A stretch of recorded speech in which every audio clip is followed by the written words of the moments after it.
என்னது விக்னேஷ் சிவனும் தனுஷும் மறுபடியும் மோதலா? பிரதீப், விக்னேஷ் அண்ட் எஸ்டிஆர் இவங்க காம்போ ஒர்க் அவுட் ஆகுமா? நடிப்பை வந்து நிறைய பேர் வந்து தனுஷ் கூட வந்து கம்பேர் பண்ணுவாங்க. 2 பேரும் ஒரே நாள் நடிக்கீங்க அப்படின்னு போட்டி இருக்குது. இந்த படம் 21 ரிலீஸ் ஆகுது. தனுஷ் டைரக்ட் பண்ண 20 படமும் இன்னைக்கு 21 ரிலீஸ் ஆகுது. இந்த படத்துல வந்து உங்களுக்கு துணையா வந்து விக்னேஷ் சிவன், சிம்பிளா வேற இருக்காங்க. இந்த போட்டியை எப்படி பாக்குறீங்க?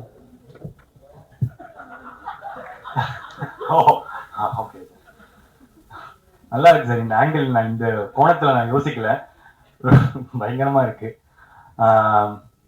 எங்கேயுமே போட்டி இல்லை சார். இது போட்டியே இல்லை. அந்த மாதிரி ஒரு டேட் அமைஞ்சிருச்சு. நாங்கள் 14 தான் ரிலீஸ் ஆகிறதா இருந்தோம். அஜித் சார் படம் வந்துச்சு. அதனால நல்ல இன்னும் பெட்டரான ஓப்பனிங்காகவும் ஸ்க்ரீன்ஸ்க்காகவும் 21st புஷ் பண்ணோம். ஐ திங்க் அதே ரீசனுக்காக தான் அவங்களும் புஷ் பண்ணியிருப்பாங்க.